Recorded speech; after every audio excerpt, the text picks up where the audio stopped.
Hey folks, welcome back to another one of my videos. I'm Brendan from Bluelight, and over the past several years I've been coaching and supporting people for the police recruitment process with a great deal of success. A good 3,500 people are now in the police as a result of my support. You find out more in the links below in the blurb, whether this is on Facebook or YouTube, links to my courses and links to my Facebook support group, which now has almost 7,000 people in it. Wow. Anyway, welcome to Leeds. Here we are at the end of one of my seminars, sharing with you, as often I do, some of the flip charts and some of the things that we've talked about at the seminar, sort of sharing the learning with you. And this question cropped up today about how much time should I be focusing on the maths and verbal reasoning aspect of the Search Assessment Centre. So the question I asked was, how much preparation time are you devoting to this at the moment?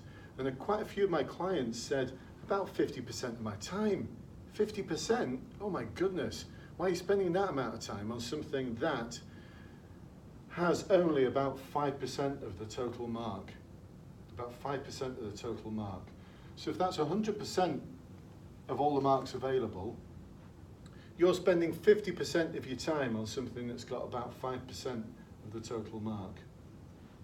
Does that make sense? Does it make any sense at all to you?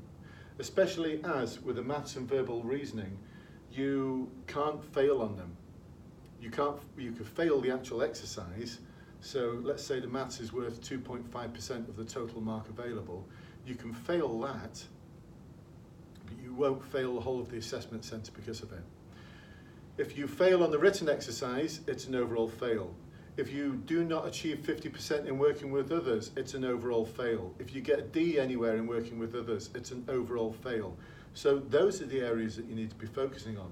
And there's another reason why you should be focusing on that as well, because you might be thinking, yeah, but surely I could just nudge up my mark a little bit. If I was just a little bit better at maths, I could nudge my mark up. So let's say 2.5% of the total mark is available to the maths part of the assessment centre. And let's say you've got this ability at the moment to achieve a mark of, I don't know, you're going to get 10 out of the 20 questions right. So that's 1.25% of the total mark available.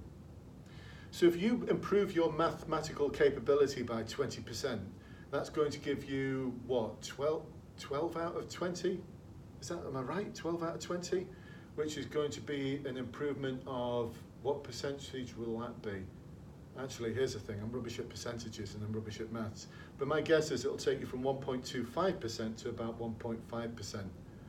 And you've spent 50% of your time on a 0.25% improvement in your overall score. Does that make any sense whatsoever? So the penny dropped with all my clients today.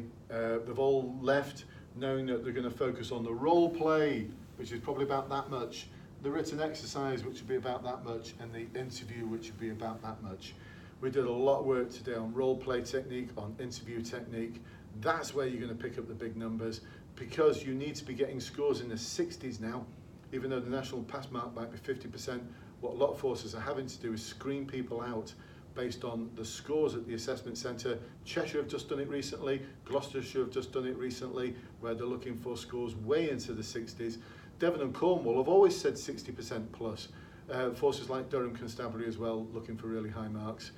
Some forces are setting the score at 55%, then they're lowering it to 50, then they're increasing it to 60%. And then there's the forces that have the unwritten pass marks as well.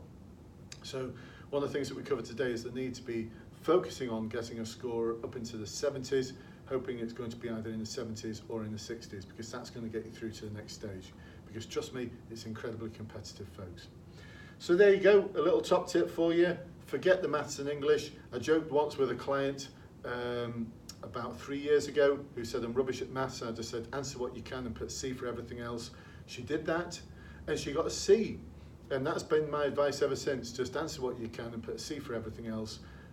No one's done really badly. So my guess is, College of Policing, if you're listening to this, no, actually don't. Don't change anything. Just keep C as being the answer that's most used, or the most likely to be the correct answer at the assessment centre. So folks, if you've liked this, please do click that like button. If there's a button up there, I think, for YouTube to subscribe, and I shall see you at my next video. Speak to you soon. Bye-bye for now.